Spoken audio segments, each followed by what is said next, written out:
हमारा main character class में सो रहा था जब तक कि टीचर ने नहीं देख लिया।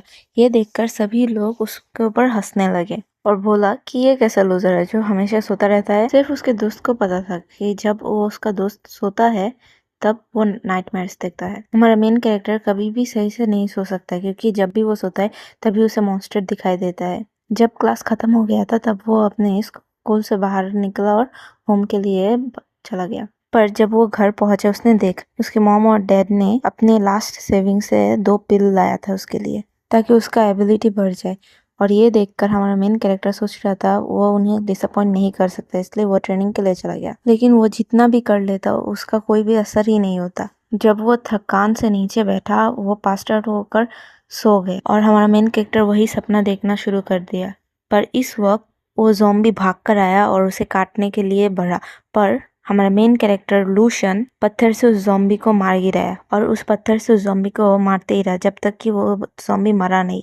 फिर वो उस ज़ॉम्बी के ऊपर बैठकर सोचने लगा कि ये सब क्या है और सोचा शायद ये सब खत्म हो गया कि तभी उसके वो तरफ काला धुआं आ रहा था और उसे घेर लिया, जिससे उसे बहुत ज्यादा दर्द हो रहा था। वो काला धुआं उसके अंदर जा रहा था। लूशन ज़ॉम्बी के मेमोरी देख रहा था तभी एक दूसरा ज़ॉम्बी उसके ऊपर हमला करने के लिए कूदा, पर लूशन उसके हमला करने से पहले उसे मार गिराया और उसे समझ नहीं आया कि कैसे उसके तरफ इतना ज्यादा ताकत आ गया। फिर लूशन को समझ आया कि वो सिर्फ ज़ॉम्बी के पावर ही नहीं, मेमोरी और पावर दोनों ही ले सकता है। इसके बाद लूशन जब भी आएगा ज़ॉम्बी को मार गिराएगा और उनके स्किल्स, मेमोरीज सब कुछ कॉपी कर सकता है। ये ड्रीम कोई साधारण ड्रीम नहीं है। उसे लगा यही सपना उसका मौका है ग्रोथ करने का। वो इससे अपना बॉडी फाउंडेशन सही कर सकता है। ये सोचकर ही उसे गूज़बम्स आते हैं। लूशन को यकीन नहीं हो रहा था कि ये सच में उसके साथ हो रहा था। उसे अब भी लग रहा था जैसे कि ये कोई ड्रीम ही है, पर सब कुछ असली था। कि तभी सेकेंड ज़ॉम्बी का मेमोरी उसके तरफ आते रहा, पर उसे इस बार ज्यादा तकलीफ नहीं हुआ, बल्कि उसे ये लगा कि उसका ताकत दुगना हो चुका है। उसे लग रहा था ज़ॉम्बिस के मेमोरी के कारण उसे लड़ाई करने में और भी ज्यादा आसानी होगी, क्योंकि इससे पहले उसने कभी भी लड़ाई नहीं किया था पर ज़ॉम्बी लोगों ने किया था, इसलिए ये उसके लिए एडवांटेज था। पर तभी उसके साथ कुछ अजीब हुआ और वो उस सपने में गिर गिरा। जब वो उठा तो देखा उसका शरीर पूरा भीग चुका था पसीने से और बाहर से कोई बुला रहा था उससे। कि तभी वो दरवाजा खोलता और देखता है कि ये तो उसकी छोटी सिस्टर है। उसकी सिस्टर उसे डिनर खाने के लिए पुकार रही थी। उसकी सिस्टर बहुत ही सुंदर थी, पर जब उसने देखा कि लूसान पसीने से भीगा हुआ था, ये देखकर वो तभी वहां से चली गई। उसकी सिस्टर जब जा रही थी तब लू सोच रहा था कि बचपन पर हम दोनों एक साथ खेला करते थे, पर जब से हम लोग स्कूल के अंदर गए और वो थोड़ा सा पावरफुल हो गई, तब से उसने मुझे इग्नोर करना शुरू कर दिया और मुझसे बात भी नहीं करती है। और ये भी सोच रहा था कि वो तो टॉप मार्शल आर्ट एकेडमी पर जाएगी, पर मैं तो अनाड़ी निकला। फिर हमारा लूशन अपने कमरे पर जाता है और खुद को देखता है कि उसका बहुत ही ज्यादा मसल्स हो गया था और एकदम परफेक्ट बॉडी हो गया था। ये देखकर लूशन हैरान हो गया था, क्योंकि उस सपने से बाहर आने के बाद ही अचानक से ऐसा होना, ये तो पूरा ही काल्पनिक था। उसे उसके सपने के बाद सारे के सारे यादें थे और वहां से उसने फाइटिंग भी सीख ही लिया था। और वो मन ही मन सोच रहा था, क्या मैं सपना देखकर भी स्ट्रांग बन सकता हूँ रियल लाइफ में। हमारा मेन कैरेक्टर जिस दुनिया में रहता है उस दुनिया पे सभी लोग सुपर ह्यूमंस के तरह है, पर वो उन लोगों में से आम लोगों की तरह था। लगभग 300 ईयर पहले डायमेंशनल क्रैक हुआ था, जिसके वजह से हम लोगों को ऐसा पावर मिला था और वहां से बहुत ही ज्यादा खतरनाक मॉन्स्टर आए थे, जिसके वजह से ह्यूमंस भी इवॉल्व कर पाए और साथ ही साथ मॉन्स्टर भी। इसलिए स्कूल कॉलेज में मार्शल आर्ट सिखाया जाता है। जो भी सुपर ह्यूमन निकलेगा उन्हें स्पेशल ट्रीटमेंट के वहां से अप्रोच करा जाएगा। फिर लूशन डिनर टेबल पर जाता है और वहां पर जाकर मॉन्स्टर की तरह खाना शुरू कर देता है और उसने बोला, माँ मुझे और दो, माँ मुझे और दो, जबकि उसने बहुत सारे प्लेटें खा लिया था। उसके माँ ने पूछा, आज तुम अचानक से इतना ज्यादा क्यों खा रहे हो? फिर उसके पापा ने बोला, अरे कोई बात नहीं, मेरे बेटे को और भी खाना दो, तुम एक काम करो, तुम और भी ज्यादा खाना बनाओ। और उसके पापा ने करेज के साथ बोला, इस बार तुम भी सुपर ह्यूमन की एबिलिटी पाओ ही लोगे, आखिरकार इतना ज्यादा अच्छे जो टॉनिक लाया है। और पास ही पर उसकी बहन निराशा से बोलती थी है कि अरे लू, वो तो 18 का हो चुका है पर अभी भी कोई भी मार्शल आर्ट एबिलिटी नहीं पाया। उसका की ब्लड लेवल ओनली 0.8 है, जबकि मेरा 100। ये सुनकर उसके डैड ने उसके सिस्टर को डांटा और बोला कि अभी भी समय है उसे मार्शल आर्ट एकेडमी पर जाने के लिए और वो अच्छा ही करेगा। और पास ही बैठा हुआ लू सोच रहा था उसकी मार्शल आर्ट एबिलिटी भी बढ़ रही है और ऐसा ही चलता रहा तो वो भी एलिट बन सकता है। फिर डिनर खत्म होने के बाद लू जूडो क्लब पर गया था और सोच रहा था यहाँ पर मास्टर हेंगचुआन है जो कि सबसे अच्छे जूडो मास्टर है और टॉप 10 डिसाइपल्स भी है उनका। वो इतने अच्छी तरीके से स्टूडेंट को ट्रेन कराते हैं कि वो लोग टॉप होते हैं। लू बहुत ज्यादा नर्वस हो रहा था। उनके ट्रेन किए हुए रैंक 1 मार्शल आर्टिस्ट भी बहुत ज्यादा काबिल थे। फिर वो जूडो क्लब के अंदर गया और देखा यहाँ पर भर्ती होने के पैसे बहुत ही ज्यादा थे। सिर्फ रिच किड ही यहाँ पर प्रैक्टिस कर सकता है, इतना ज्यादा पैसा था।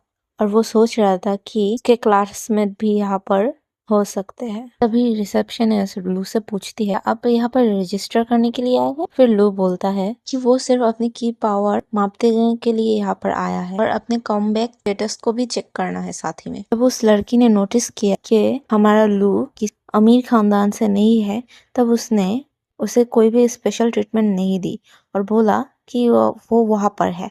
फिर वो मशीन के घर में पहुंचकर उसे एक्टिव करता है क्योंकि इससे पहले भी उसने उसका की मापने के लिए यहाँ पर आया था। जब उसने अपना हाथ उस मशीन के ऊपर रखा और चेक किया तब देखा कि उसकी की लेवल 0.93 प्लस हो चुकी थी। ये देखकर वो बहुत ज्यादा खुश हो चुका था और सोचने लगा कि सिर्फ 1 घंटा सोने के कारण मेरा स्टेट लेवल बढ़ गया। फिर वो ये भी सोचने लगा अगर वो ऐसे ही ट्रेनिंग करता रहे तो वो भी एक दिन अपनी सिस्टर को कैचअप कर ही लेगा और साथ ही में एक दिन वो मार्शल आर्ट पर टॉप करेगा। फिर लू सोचता है कि उसे अपनी कॉम्बैक्ट पावर भी देखना चाहिए जो कितना बढ़ा है। उसने उन ज़ॉम्बियों से जो फाइटिंग स्किल सीखी थी उसी फाइटिंग स्किल को यूज करके उस मशीन के ऊपर हमला करने का पोजीशन दिया। फिर उस मशीन के ऊपर लिखकर आया 113। ये देखकर लू खुश हो गया क्योंकि पहले उसका इतना ज्यादा नहीं था और वो सोचने लगा शायद मैं एक दिन बहुत बड़ा मार्शल आर्टिस्ट बनूंगा। फिर वो सोचने लगा कि 1 घंटे में मुझे इतना ज्यादा पावर मिल गया, अगर मैं और भी ज्यादा सो तो मुझे बहुत ही ज्यादा पॉइंट मिलेंगे। वो हमेशा जागा रहता था रात को, इसीलिए उसे रात को जगने की आदत हो चुकी थी और दिन में सोने की, और उसे रात को नींद नहीं आ रहा था और वो गुस्सा कर रहा था कि क्यों मुझे रात को दिन या नींद नहीं आ रही है। और फिर वो सोचने लगा क्योंकि मैं कुछ ज्यादा ही जल्दी सोने के लिए आ चुका हूँ इसीलिए शायद मुझे सोना नहीं आ रहा है। और उसने सोचा कि चलो मैं खुद को थोड़ा सा थका लेता हूँ ताकि मुझे नींद आ जाए। लू ट्रेनिंग करना शुरू कर देता है ज़ॉम्बिस के मेमोरीज के स्किल के साथ और वही मूवमेंट वो रिपीट करता है। वो जैसे जैसे ट्रेनिंग कर रहा था लग रहा था उसका पावर बढ़ रहा है, कुछ ऐसा ही।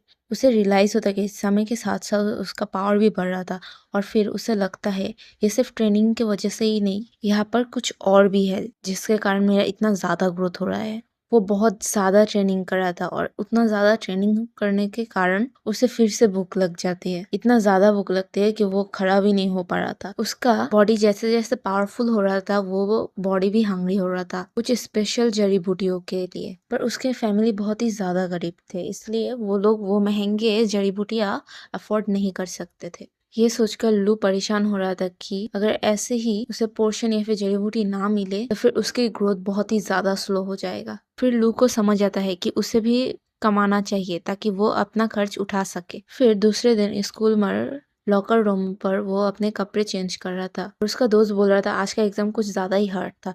पर उसके दोस्त ने जब उसका बॉडी देखा तब बोला, अरे तुम्हारा बॉडी इतना अच्छा कब से हो गया? फिर उसके दोस्त ने चिढ़ाते हुए बोला, क्या तू लड़कियों को इम्प्रेस करने के लिए अपना बॉडी बना रहा है? तो वो ये भी ताना मारता है तो इसी वजह से ट्रेनिंग करता है ना।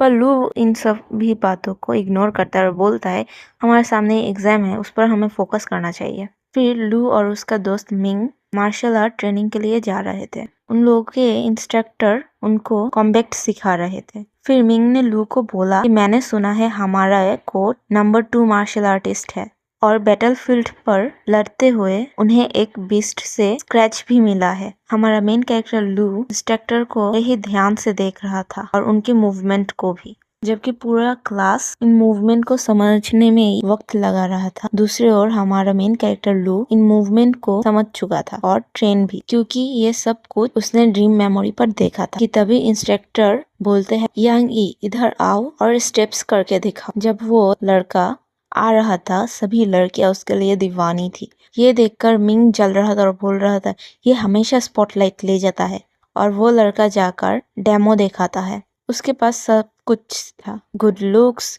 मनी और यहाँ तक कि जान पहचान भी। इसी वजह से टीचर्स भी उसके फेवर में होते हैं हमेशा। ये देखकर लू सोचता है, क्या हमारे जैसे नॉर्मल स्टूडेंट भी कभी इनके जैसे बन सकते हैं?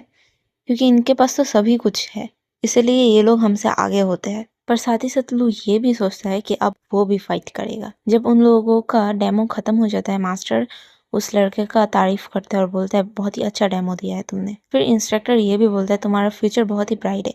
और तभी इंस्ट्रक्टर एक और स्टूडेंट को पुकारता है, क्या कोई भी फाइट करना चाहता है उससे? पर सभी स्टूडेंट नजरें चुरा रहे थे क्योंकि वो बहुत ही ज्यादा वेल्दी फैमिली से था और उसका मुकाबला कोई भी नहीं कर सकता था उस क्लास पर। और मिंग बोल रहा था उसके साथ फाइट करने के लिए कोई भी रेडी नहीं होगा।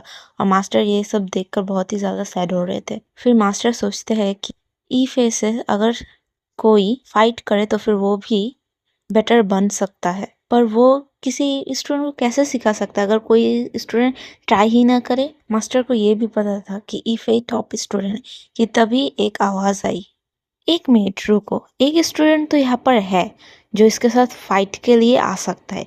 और मास्टर की नजर लू की तरफ गई और लू को आने के लिए बोला। जब लू को पुकारा तब लू एक ही बार में उठकर आने लगा। ये देखकर मास्टर को बिलीव ही नहीं हुआ कि लू सच में आ रहा है, कोई बहसबाजी ना करके।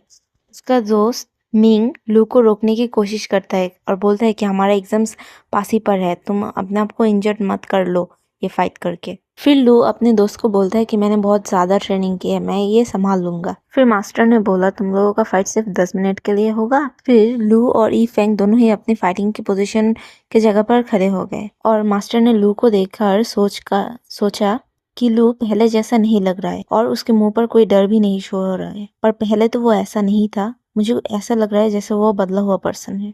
फिर मास्टर पूछता है कि लू का की स्टेटस कितना है। फिर लू ने बोला 0.93। फिर मास्टर ने सोचा ये तो बहुत ही कम है, पर उसका कॉन्फिडेंस कुछ ज्यादा ही है। मास्टर ने बोला कि देखो तुम केयरफुल होकर फाइट करना, ठीक है ना, क्योंकि तुम उससे बहुत ज्यादा लोअर हो। फिर मास्टर इशारा देता है कि फाइट शुरू करने के लिए।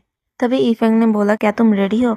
एक काम करो, तुम अपने कोर्स एरिया को ढक लो ताकि तुम्हें ज्यादा चोट ना लगे। कि तभी पलक झपकते हमारा ईफेंग का घूसा लू के मुंह के सामने आ चुका था और उसका ये फाइटिंग देखकर सभी लोग डर रहे थे कि लू को शायद कुछ ज्यादा ही लग जाएगा। ईफे पूरा श्योर था कि वही जीतेगा, पर तभी लू नीचे झुक गया और उसका जो वार है वो लू को नहीं लगा। ये देखकर सभी लोग हक्का बक्का रह गया कि लू ने डॉच कर लिया। कि पलक झपकते लू ईफेंग की तरफ बढ़ा और उसे जोरदार एक घूसा मारा। उस घूसे के कारण लू बहुत दूर जाकर गिरा। ईफे साथ ही बेहोश भी हो चुका था और मास्टर जल्दी से ईफे के सामने गया और बोला कि क्या तुम ठीक हो? और सभी लोग डर गए थे। कोई भी बिलीव नहीं कर पा रहा था कि लू जैसे लूजर ने एक टॉपर को हरा दिया है। कि तभी मास्टर चिल्लाता है और बोलता है तुम सब लोग ऐसे जाओ और जल्दी से डॉक्टर को पुकारो। फिर ईफे को स्ट्रेचर पर लेकर जाने के लिए रेडी थे और पीछे से लू बोलता है कि मैंने नहीं सोचा था कि इतनी ज्यादा जोर से लग जाए और मैं अभी भी अपनी स्ट्रेंथ को कंट्रोल नहीं कर पाया हूँ। फिर मास्टर ने उसे आश्वास दिलाया कि कॉम्बैट ट्रेनिंग पर इंजरी होती ही रहती है, इसके बारे में ज्यादा चिंता मत करो। फिर मास्टर ने बोला कि उनके साथ ऑफिस पर आओ और लू ने बोला ठीक है और अपने दोस्त को बाय बोलकर चला गया। पर पीछे से कोई भी स्टूडेंट बिलीव नहीं कर पा रहा था कि लू के पास इतना ज्यादा स्ट्रेंथ है। और वो लोग बातें कर रहे थे कि ईफे के पास 1.2 की स्टेट थे पर फिर भी वो हार गया। क्या लू इतना ज्यादा ताकतवर हो गया? कि कुछ देर बाद लू और उसके मास्टर के रूम के अंदर गए और देखा वहां पर एक ट्री और एक डमी खड़ा हुआ था। फिर मास्टर ने बोला सबके पास हॉबी भी होती है और ताकत भी। फिर मास्टर ने बोला लू क्या तुम ड्रग्स यूज करते हो ताकि तुम्हारा ताकत बढ़ जाए? ये सुनकर लू हैरान हो गया। फिर लू ने बोला बिल्कुल भी नहीं मास्टर। ये सुनने के बाद मास्टर ने बोला कि वो लोग फिर से लू का की स्टेट और स्ट्रेंथ ये दोनों चेक करके देखेंगे। अगर दोनों चीजें ठीक निकले तो फिर मास्टर लू को छोड़ देंगे। फिर लू पॉइंट चेक करने के लिए अपना हाथ उस गोलम के ऊपर रखता है और बहुत ज्यादा फ्लैशेस निकलने लगते हैं।